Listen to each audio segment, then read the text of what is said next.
aku tertarik, keberatan nggak kalau ngebahas tentang histori transgendernya? Nggak apa-apa, nggak ada Nggak apa-apa. masalah. Oke.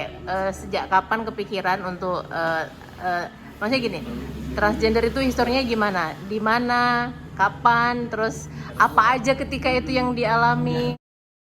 Jadi Beb, kalau khususnya untuk diri aku ya, aku tidak menghakimi transgender yang lain. Mohon Oke. maaf ya, saudara-saudaraku. Jadi khusus untuk Ratu Entok itu, untuk menjadi trans itu aku ada dua tahap gitu. Jadi nggak segampang orang pergi ke Thailand. Karena kalau di Thailand itu jadi transgender kayak bong teh alat, tetep buang gitu. Jadi kalau Entok kan memang pengerjaannya di Indonesia, perdana dan pelopor se-Indonesia.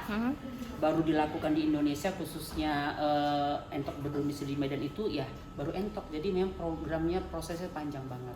Dan aku baru melakukan tuntas memang pure, memang jadi lengkap semua kelamin perempuan itu sama aku itu di tahap yang semalam, yang aku semalam opname sampai 1 mingguan.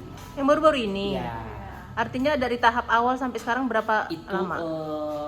hampir berapa tahun ya? Aku sama papanya 6 tahunan berarti. 6 tahunan. 6 tahunan. Wow. Karena memang kita harus ngilangkan trauma dulu, mengumpulkan biaya dulu, baru kedua sebenarnya apa sih, udahlah yang penting udah ada lubang kan gitu ya. Cuman kan kita ternyata nggak bisa seperti itu gitu. Apalagi kita mau menggugat ke pengadilan, memang harus ada bedah yang memang menyatakan iya dia perempuan gitu. Tidak hanya sekedar buang batang jadi perempuan, tidak seperti itu. Itu di Medan, semuanya dilakukan di Medan atau di Jakarta? Di Indonesia dulu. Di Kita Indonesia. memang ada rujukan Jakarta dulu. Nggak segampang itu, Beb. Ada duit pun di Medan nggak bisa seperti itu. Karena dokternya memang harus dipanggil dulu, disidak dulu ke Jakarta, segala macam prosesnya banyak. Boleh cerita nggak sih proses awal pertama itu seperti apa? Kan 6 tahun nih. Untuk merubahnya. Iya. Ke 6 tahun perjalanannya. Pastinya kita tes kejiwaan dulu. Oke. Kita tes kejiwaan, ujian dulu betul-betul nggak aku ini sehat gitu. Karena banyak orang menganggap kalau perubahan kelamin itu berarti nggak sehat nih, orang gila nih gitu. Masa merubah kodrat Tuhan nih gitu. Jadi aku menghadapi psikolog sama dokter kejiwaan itu ada 2-3 orang. Dan itu bayarnya mahal. Dan kita ujian lagi kayak ujian PNS 350 soal aku hadapin. Bayarnya sampai berapa mahal? Kalau maksudnya untuk tahap 1, tahap 2 atau memang khusus psikolog ya? Psikolog itu. Untuk hanya temu gitu aja kita dianggap 400.000 ya untuk satu orang. Oke. Nah itu untuk tahap awal. Selanjutnya tahap apa lagi? Banyak. Kita memang harus sidang, ketok palu dulu, baru tes darah, tes HIV. Ketok palu itu nggak maksudnya ngapain? Dipersidangkan karena di Indonesia ini mohon maaf ya, aku tergemu-gemu juga sih karena kan kita ada Menteri Agama, Beb. Iya. Di Indonesia kan tidak dibenarkan ada operasi itu. Betul. Gitu. Jadi banyak yang pro dan kontra. Bahkan dokter-dokter juga, kenapa kamu berani lakukan sama Ratu Entok gitu. Banyak seperti itu. Oh, artinya mereka juga punya pertanggungjawaban. Iya. Dan Khususnya itu secara kalau dokter hukum. yang muslim banyak yang memang tidak mau pegang aku, bukan tidak mampu mengerjakan ataupun bermusuhan sama Entok, enggak. Alhamdulillah semua, bahkan dokter Frank itu sangat baik sama Ratu Entok. Cuman maksudnya kan itu agak keiman kita agak bertentangan. Betul, ya. betul. Gitu. Jadi ya banyak pro dan kontra gitu. Jadi memang nggak segampang itu, punya duit yuk operasi, nggak seperti itu di Indonesia. Itu di Thailand sana, di luar negeri Gampang pergi, ya? pergi operasi udah siap gitu. Kok di Indonesia enggak? Justru karena memang Entok mau nyamannya di Indonesia, memang nggak mau keluar segala macam, memang sudah dari tahap 1 sudah nyaman di Indonesia kan, menuntaskannya di Indonesia juga. Terus pertama kali operasi apa? Banyak Entok buat banyak payudara, puting. Kalau wajah udah pasti ya, wajah gitu. Itu aja. Bokong. Bokong juga. Nah, untuk dari 6 tahun perjalanan sampai dengan kemarin terakhir, kalkulasi dana yang dihabiskan sampai berapa sih? Banyak lah.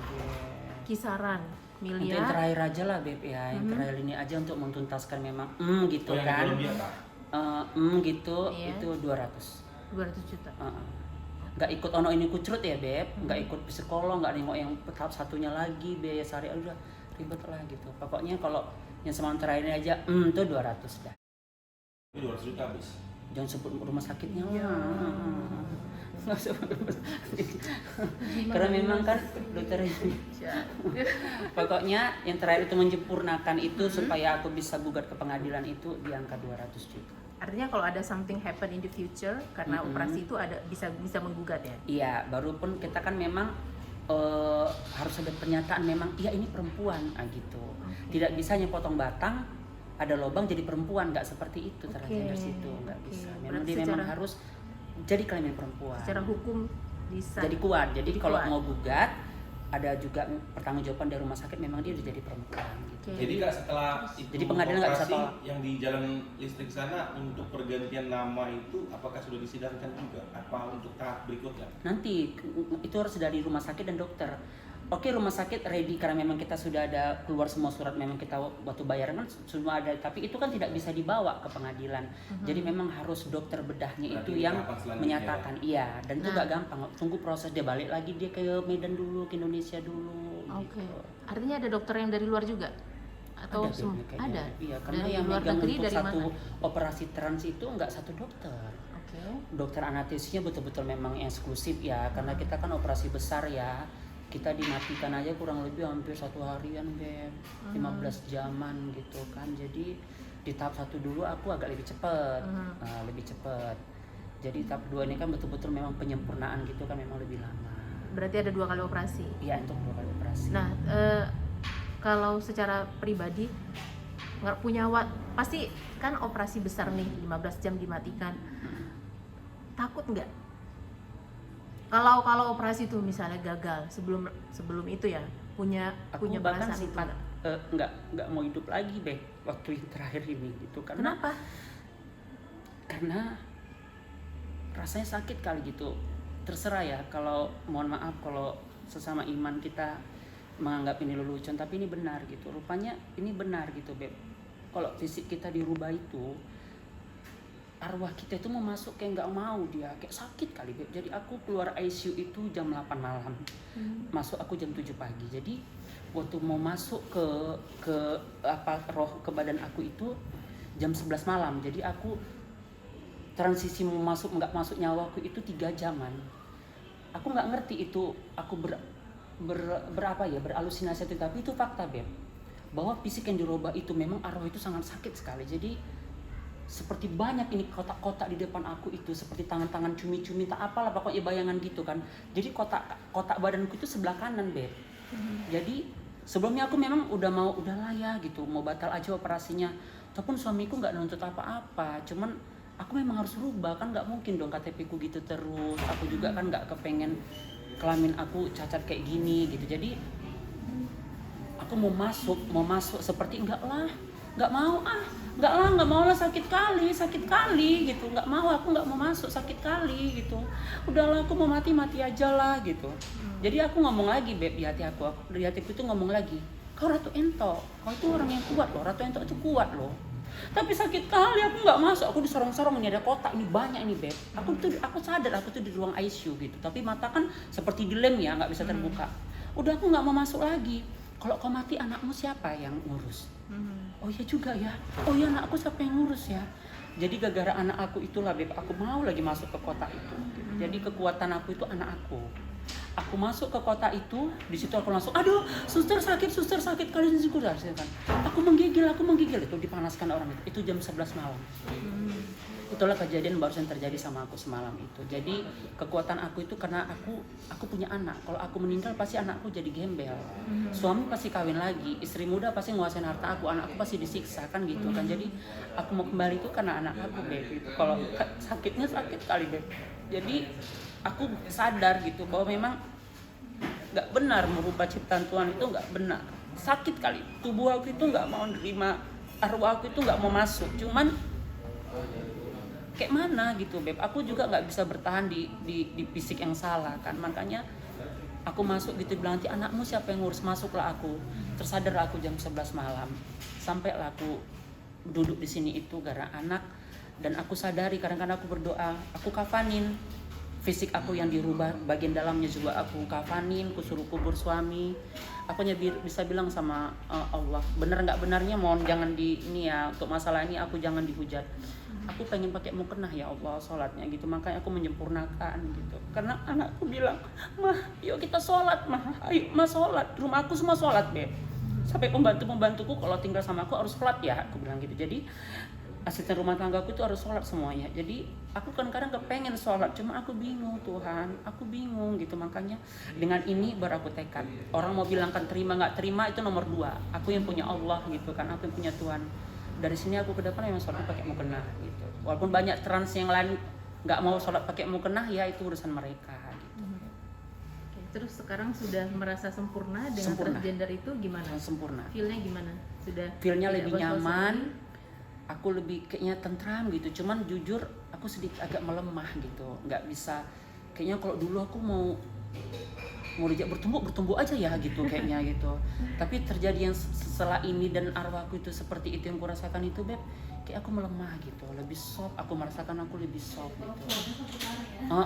Terus setelah menjalani rangkaian operasi sudah sekarang sempurna, kalau dari dokter ada nggak apa namanya yang harus dijaga dari rangkaian operasi itu, mungkin harus perawatan ini dan itu? Tetap kalau perawatan namanya trans itu dimanapun tetap harus perawatan gitu ya, walaupun lewat 2 tahun nanti sudah aman gitu kan.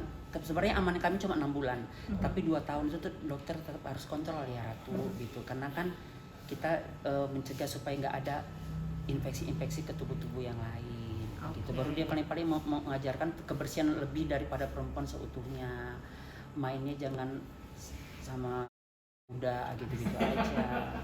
Mana ini? Ini harus disensor nih. Gitu aja. Tadi kan nggak bilang sakit, apa ya kan sakit kalau ininya? Bang, bayangkan ya Bang, bayar dokter anestesi itu aja aku di angka 30 jutaan. Jadi anestesi yang dimasukkan sama aku itu bukan anestesi standar kayak ibu-ibu yang melahirkan, enggak gitu, tapi betul-betul kayak mana supaya aku sama sekali nggak ada merasa sakit. Jadi aku dimatikan tuh sampai 1 harian gitu. Jadi karena memang dirubah itu kan Bang, bukan hanya seperti aku bilang tadi, kalau hanya potong batang ke mantri sunat aja ya, dipotong batang udah gitu, nggak seperti itu. Transgender itu nggak seperti itu, karena kan memang kamu mau nggak hidup dalam kondisi menengok sendiri punya kita malu, cacat gitu kan, nggak asik kan. Jadi memang kalau mau jadi transgender itu memang harus sempurna gitu. Jadi bukan hanya sekedar potong jadi perempuan, nggak gitu. Memang harus dibentuk jadi perempuan, dalamnya juga harus perempuan gitu. Kayak mana dia supaya dia bisa mempunyai juga perasaan dan nyawa seperti perempuan gitu. Entok kan kepengen ya Allah gitu, walaupun makanya Entok bilang untuk masalah ini ya semoga orang jangan mujud aku. Nggak soal benar nggak benarnya aku pakai mukena itu nomor 2. Yang penting aku memang mau soalnya pakai mukena, makanya aku menyempurnakan kayak gini. Walaupun sakit luar biasa, timingnya panjang segala macam. Oke. Nggak kepengen hanya sekedar transgender, tapi ujung-ujungnya nanti kok soalnya kebingungan juga ya gitu kan. Ya aku maunya pengennya kok bisa lah, apa gunanya kalau kita merubah aja kita juga sholat pakai peci ya kan Beb. Baru ngobrol sama Ratu Entok tentang pengalaman transgendernya yang ternyata dilakukan di Indonesia. Siapapun yang menyaksikan tayangan ini, video ini, please think in positive that nobody's perfect and look at yourself. Oke, Ratu Entok, terima kasih atas waktunya. Sarang yuk, sehat-sehat ya. Amin. Dan abang ini adalah pengacaranya. Sukses bang. Sukses ya. Sukses untuk kita semua ya.